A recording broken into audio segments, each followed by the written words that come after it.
Բարև բոլորին։ Այս տեսանյութում միասին պատրաստում ենք անչափ համեղ, բուրավետ եւ շատ ախորժելի բուլկի խորիզով։ Եթե սիրում ես հագեցնող եւ արագ պատրաստվող կարկանդակներ, ապա այս բաղադրատոմսը հաստատ կսիրես։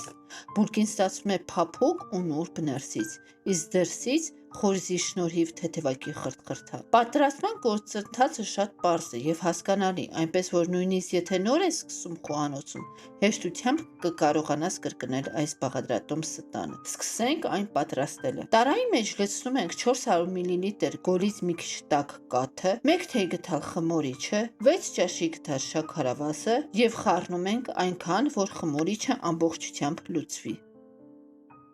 Կոտրում ենք 2 ձուն, խառնում ենք,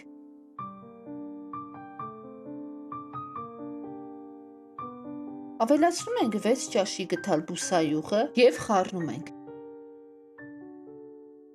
Քիչ-քիչ ավելացնում ենք ալյուրը, ալյուրի որակը տարբեր է լինում։ Դրա համար ես քիչ-քիչ եմ ավելացնում, որպեսզի հասկանամ ինչքան ալյուր է անհրաժեշտ։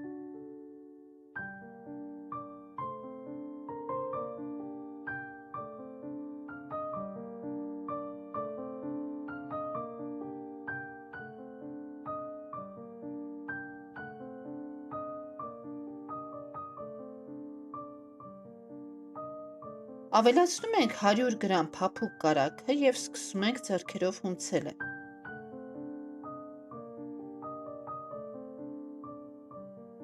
Ձեռքերը պատում ենք բուսայուղով, որպեսզի այն կարողանանք հեշտությամբ հունցել։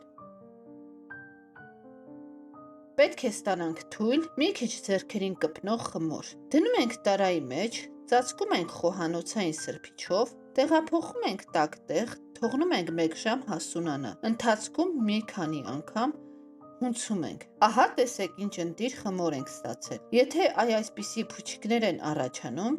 ուրեմն շատ լավ խմոր է ստացվել։ Սեղանը պատում ենք բուսայուղով, խմորը երկար բացում ենք գլանակի նման։ Բաժանում ենք 13 հավասար մասերի եւ գնդի տեսք ենք տալիս։ Ծածկում ենք սննդային թաղանթով, որպեսզի կեղև չառաջանա։ Վերցնում ենք գունդը, գլանակաձև բացում ենք, անընդհատ ձեռքերը թաթախել են բուսայուղի մեջ եւ փաթաթում ենք այնպես, ինչպես ցույց եմ տալիս տեսանյութում։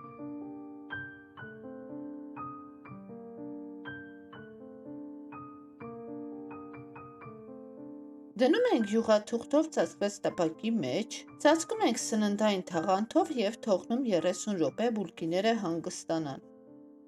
Մեկ ձվի դեղնուցի վրա լցնում ենք 1 ճաշի գդալ կաթ եւ լավ հարում ենք։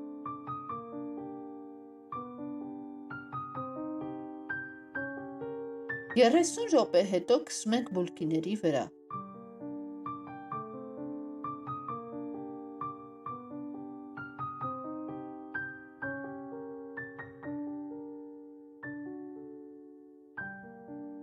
Բուլկիների վրա շաղ ենք տալիս խորիզը եւ դնում ենք 170 աստիճանի տակ միացրած ջեռոցը 20-ից 25 րոպե։ Շնորհակալ եմ, որ դիտեցիք տեսանյութը մինչև վերջ։ Հուսով եմ այս համեղ եւ բուրավետ խորիզով բուլկին ձեզ դուր եկավ եւ ոգեշնչեց փորձել այն պատրաստել նաև քո խոհանոցում։ Եթե փորձես այս բաղադրատոմսը, շատ ուրախ կլինեմ, եթե կիսվես քո արդյունքով մեկնաբանություններով։ Քո կարծիքը եւ ակտիվությունը շատ կարեւոր են ինձ համար եւ օգնում են ալիքին զարգանալ ու աճել։ Մի մոռացիր հավանել տեսանյութը, թողնել մեկնաբանություն եւ բաժանորդագրվել ալիքին, որպեսզի չկորցնես հաջորդ համեղ եւ հետաքրքիր բաղադրատոմսերը։